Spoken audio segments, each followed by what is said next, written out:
السلام علیکم، کیسے ہیں آپ سب؟ امید کرتی ہوں آپ سب ایمان کی بہترین حالت میں ہوں گے۔ میں کچن میں اور میں نے چیک کیا کہ پتیلا اتنا بھرا ہوا ہے، اس کے نیچے آگ لگی ہوئی، اس میں کیا پڑا ہے۔ چیک کیا تو پانی گرم ہونے کے لیے امی نے رکھا تھا۔ یہاں کمرے میں آئی تو استری بکھری پڑی تھی، تو میں نے سوچا استری کو ربر بینڈ سے کور کر کے اس کو سمیٹ کے رکھ دیا جائے، تو میں اسی استری کو سمیٹنے میں لگ گئی۔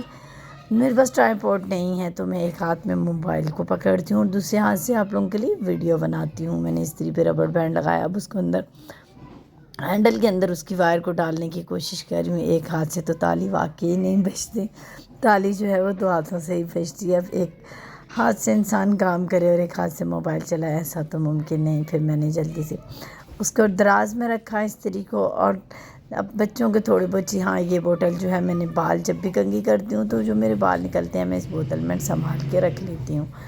اس کے بعد میں نے بچوں کی چیزیں سنبھالی، اور یہ ٹوپیاں وغیرہ انہوں نے نکال کے رکھی ہوئی تھی دراز سے، میں نے وہ اٹھا کے الماری میں رکھی۔ الماری میں رکھنے کے بعد میں نے بلینکٹ وغیرہ دیکھے تو سارے بکھرے ہوئے تھے، کیونکہ صبح کا ٹائم تھا، بچے اسی وقت اٹھے تھے۔ میں نے جلدی سے ایک ایک کر کے تمام بلینکٹ جو ہیں ان کو طے کیا۔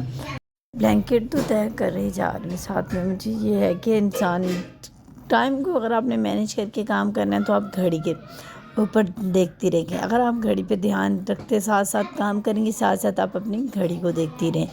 اب یہ شاپر مجھے ایکسٹرا ملا تھا، تو میں نے کہا طے کر کے باسکٹ میں ڈال دوں۔ کچن میں جا کے میں نے اس کو طے کر کے باسکٹ میں رکھ دیا۔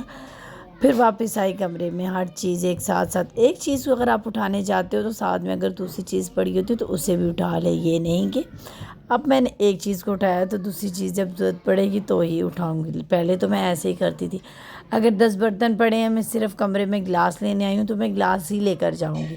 اگر اس کے پاس پلیٹ پڑی ہے تو میں نے پلیٹ کو ہاتھ نہیں لگانا۔ کیوں؟ کیونکہ میں نے تو پانی کے لیے گلاس لینے آئی تھی کچن میں۔ اب میرے ذہن میں یہ بات نہیں ہوتی تھی کہ بعد میں پلیٹ اٹھانے بھی تو میں نے ہی کمرے میں آنا ہے، تو کیوں نہ ابھی فارغ ہوں تو ایک ساتھ ہی دونوں چیزیں لیتی جاؤں، لیکن میں ایسا نہیں کرتی تھی۔ تو میرے سسر اللہ جنت نصیب کرے، وہ کہتے تھے بیٹا سارا کام تو آپ نہیں کرنا ہے، کوئی جن بھوت تو آئے گا نہیں اب پلیٹ اٹھانے کے لیے۔ جب آپ گلاس اٹھا کر جا چکی ہیں تو آپ پلیٹ بھی اٹھا کے لے جاتی ساتھ میں۔ تو اب انہوں نے ایسی عادت ڈالی کہ اب تھوڑا بہت یہ ہے کہ مجھے ہوتا ہے کہ ہاں ساتھ ساتھ سمیٹتی جاؤں۔ وہ کہتے تھے چلتے پھرتے ساتھ میں چارپائی کی چادر سیدھی کر دو، تکیہ خراب پڑا ہے اسے بیٹا سیدھا کر کے رکھو، کسی کے چپل بکھرے ہیں۔ ساتھ ساتھ چلتے پھرتے گھریلو عورتوں کا یہی کام ہوتے ہیں کہ ساتھ ساتھ میں سارا گھر سمیٹتی رہیں۔ تو میں اب ایسا ہی کرتی ہوں، ساتھ میں چلتے پھرتے اگر کوئی بھی کام کروں ساتھ میں دوسرے کام کو بھی دیکھتی رہتی ہوں، اور اس سے ہی کام مینیج ہو جاتے ہیں۔ لیکن پہلے مجھے بالکل آئیڈیا نہیں ہوتا تھا، میں جو کام کری وہی کری۔ اگر روٹی بنا رہی ہوں تو صرف روٹی ہی بناؤں گی، ساتھ میں سالن کو نہیں دیکھ پاتی تھی۔ اگر سالن کو دیکھنے لگ جاتی تھی تو میری روٹی جل جاتی تھی۔ اتنا ایکسپیرینس نہیں تھا، نئی نئی شادی تھی، گھر میں بھی کوئی اتنا خاص کام میں کرتی نہیں تھی۔ امی کے گھر پہ بھی چھوٹی تھی تو لاڈلی ہی تھی، اور اوپر سے میں ٹیچر بھی تھی، تو ٹیچنگ کر کے جب شام میں پڑھا کے دوپہر میں آتی تھی تو پھر کھانا وغیرہ جو ہے گھر میں بنا ملتا تھا۔ پھر ٹیوشن وغیرہ اپنے کوچنگ وغیرہ چلی جاتی تھی یا سلائی کڑھائی سیکھنے، تو اس لیے مجھے اتنا گھر کے کاموں کا پتہ نہیں تھا۔ تو اب میں یہ ہے کہ تھوڑا بہت آئیڈیا ہے، میں کر لیتی ہوں۔ یہی چیزیں میں کہتی ہوں کہ میں آپ لوگوں کے ساتھ بھی شیئر کروں، تاکہ آپ لوگوں کو بھی مجھے کاموں سے کچھ سیکھنے کا موقع ملے۔ اب میں نے پراٹھا ڈالا، جلدی سے روٹی بنانے لگی۔ روٹی بن کے میری تیار ہو چکی تھی، ساتھ میں ہی میں نے ابھی سوچا کہ چلو کھانا بنا لیا ہے، سارا کام سمیٹ لیا، تو چھوٹی بچی کو تھوڑی دیر، آج سنڈے تھا تو میں نے کہا تھوڑا سا اس کو بھی پڑھا لیتی ہوں، تو میں اس کو پڑھانے بیٹھ گئی۔ سوری آج سیٹرڈے ہے، سنڈے نہیں ہے، تو سیٹرڈے کو میرے بچوں کی آف ہی ہوتی ہے، تو میں سے 1 2 ایک رف کاپی اور پینسل لی، اور میں نے کہا چلو آج ان کو میں 1 2 لکھنا سکھاتی ہوں۔ تو اتنا اچھے سے ماشاءاللہ سے اس نے 1 2 3 تینوں الفابیٹس لکھے۔